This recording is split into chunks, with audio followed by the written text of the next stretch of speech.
जय हिंद दोस्तों। एक बहुत ही दुर्भाग्यपूर्ण घटना हुई है अहमदाबाद में, जहां पे एयर इंडिया का 787 जहाज़ क्रैश हो गया है। और इसमें माना जा रहा है कि 300 से ज़्यादा लोगों की जानें गई हैं। जो प्लेन के अंदर थे उनकी भी जानें गई हैं, जो मेडिकल कॉलेज के स्टूडेंट्स थे और ऑफिशियल्स थे वहाँ पे उनकी भी जानें गई हैं। इन्वेस्टिगेशंस चल रही हैं, स्पेकुलेशंस भी चल रही हैं, लेकिन इस वीडियो में मैं कुछ थियरीज को इवैल्यूएट करने वाला हूँ और कुछ कोइंसिडेंसेस को हाईलाइट करने वाला हूँ, क्योंकि मेरा आप लोगों से एक क्वेश्चन है कि क्या आप लोग कोइंसिडेंसेस पे भरोसा करते हैं।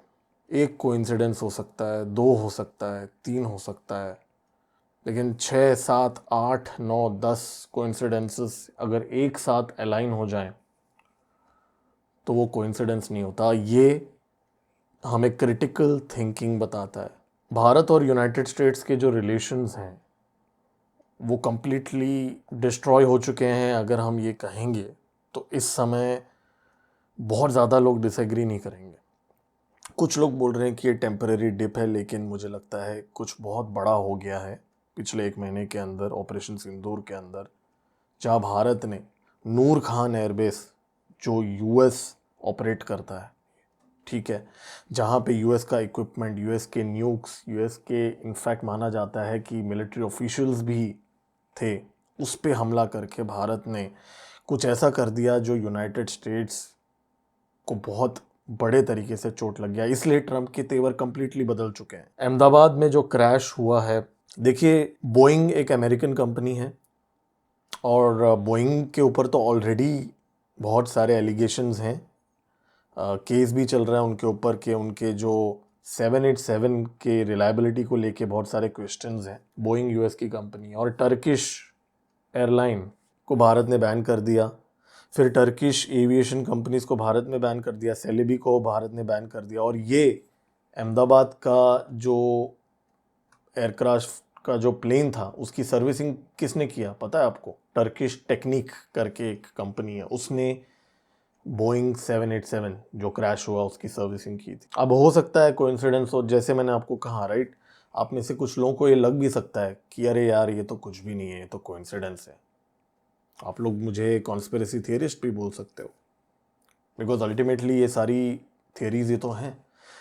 एक्चुअल सबूत तो मेरे पास भी नहीं है और मैं ये क्लेम भी नहीं करता हूँ कि यहाँ पे कोई फॉरेन देश ने कोई चीज़ जानबूझ के की है। मैं तो सिर्फ सवाल उठा रहा हूँ कि इतने सारे कोइंसिडेंसेस हो सकते हैं।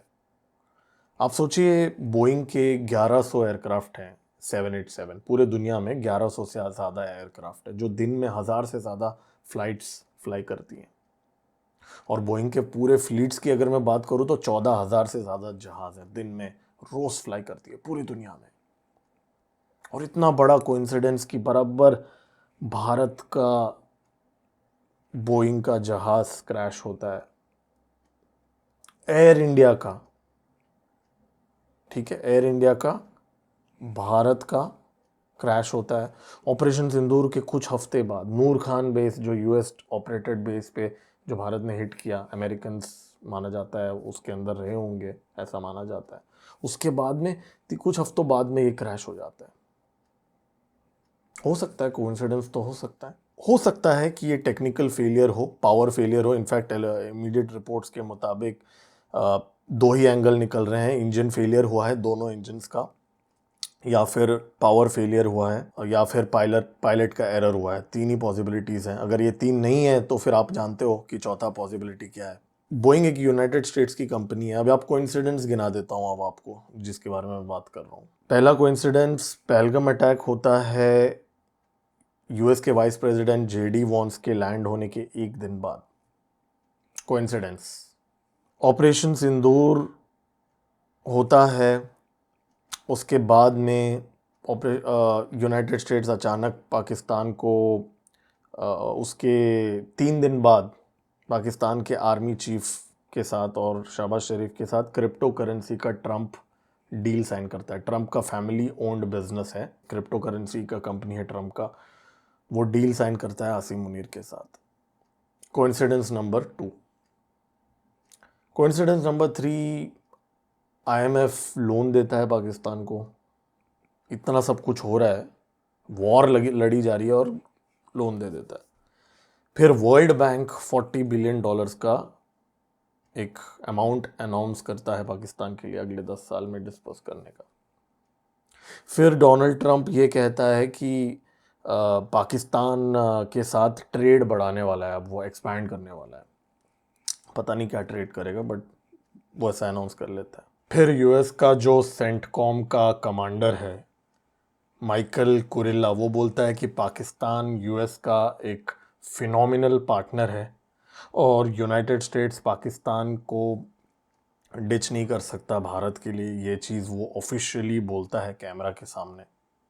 और हाँ, एक और कोइंसिडेंस है, सारा एडम्स जो एक्स सीआईए हैं, उसने 2 दिन पहले ट्विटर पे एक पोस्ट किया जहाँ पे उन्होंने कहा कि भारत के अंदर एक बहुत बड़ा अटैक होने वाला है, और ये उसने किया है। तो ये एक और कोइंसिडेंस है इतने सारे कोइंसिडेंसेस में से। फिर उसके बाद में हमें मालूम पड़ता है कि ये इनविटेशन मिल जाता है पाकिस्तान के आर्मी चीफ को यूएस के 250th anniversary of their army day पे।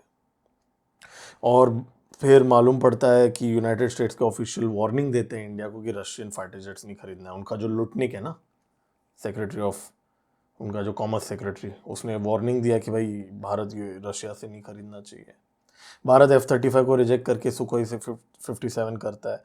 फिर ट्रंप भारत को बोलता है कि एग्रीकल्चर और डेयरी प्रोडक्ट्स के अंदर भारत के जो टैरिफ्स उसको कम करो, और यूएस की जो गंदी मैनिपुलेटेड एग्रीकल्चरल कमोडिटीज़ और डेयरी प्रोडक्ट्स हैं, जो खुद उनका हेल्थ सेक्रेटरी खुद उसको बंद कराने के चक्कर में है, वो जो सेकेंड ग्रेड माल भारत के अंदर डंप करने के लिए पुश कर रहा है ट्रंप, वो जब भारत ने मना कर दिया, तो इतना सब कुछ होने के बाद आज ये दुर्भाग्यपूर्ण घटना होती है अहमदाबाद के अंदर।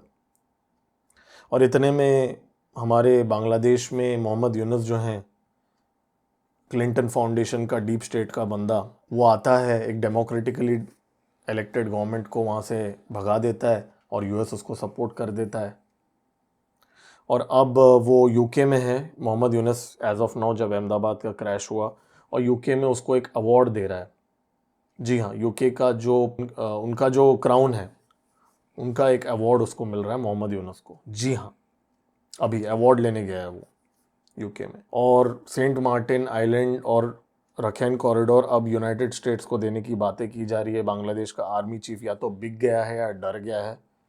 तो ये जो सारी बातें थी कि चाइना और रशिया के साथ मिलके वो लाल मुनीर बेस चाइना को दे रहा है, ये सब अभी क्वेश्चन मार्क आ चुका है। डीप स्टेट को ये मिलने वाला है, लाल मुनीरत भी। बट एनीवेज, मैं टॉपिक से डिविएट नहीं होना चाहता हूँ। मेरा कहने का मतलब ये है कि भारत के नेबरहुड पे यूनाइटेड स्टेट्स ने पूरा कंट्रोल कर लिया है। तो अगर आप लोग कोइंसिडेंसेस पे भरोसा करते हैं, तो आप किस हद तक भरोसा करोगे? तो आगे और क्या क्या होना चाहिए भारत के अंदर, उस तब जाके आपको पता चलेगा कि भाई यहाँ पे गेम बड़ा भी हो सकता है। तो आप लोग कमेंट्स में लिख के बताइए कि क्या आप लोगों को लगता है कि यहाँ पे सैबोटेज का एंगल है, क्या ये टेक्निकल फेलियर है? क्योंकि अगर सैबोटेज का एंगल है तो देखिए, मैं ये बिल्कुल भी नहीं बोल रहा हूँ कि टर्किश कंपनी जो टेक्निक है वो कुछ इन्वॉल्व है, हम ऐसा कोई क्लेम नहीं कर सकते। लेकिन इतने सारे कोइंसिडेंसेस जो हैं मैं बस सामने रख रहा हूँ। बाकी आई एम श्योर हमारी गवर्नमेंट इन्वेस्टिगेट कर रही है, हम वेट करेंगे गवर्नमेंट के इन्वेस्टिगेशन के एंड तक। हालांकि मुझे पर्सनली ये लगता है कि इन्वेस्टिगेशन में यूजुअली तो यही चीज़ें आती हैं कि पायलट का मिस्टेक है या आई डोंट नो क्या आउटकम होगा उसका। तो let's wait for the government to confirm. मेरा नाम है गिरीश और आप देख रहे हैं एम जियोपॉलिटिक्स। क्रिटिकल थिंकिंग कीजिए, मैं नहीं बोल रहा हूँ आप कॉन्स्पिरेसी थियरिस्ट बन जाइए, लेकिन क्रिटिकल थिंकिंग आप कर सकते हैं। और जिन लोगों की जानें गई हैं, भगवान उनको शांति दे। मेरा नाम है गिरीश और आप देख रहे हैं एम जियोपॉलिटिक्स। जय हिंद।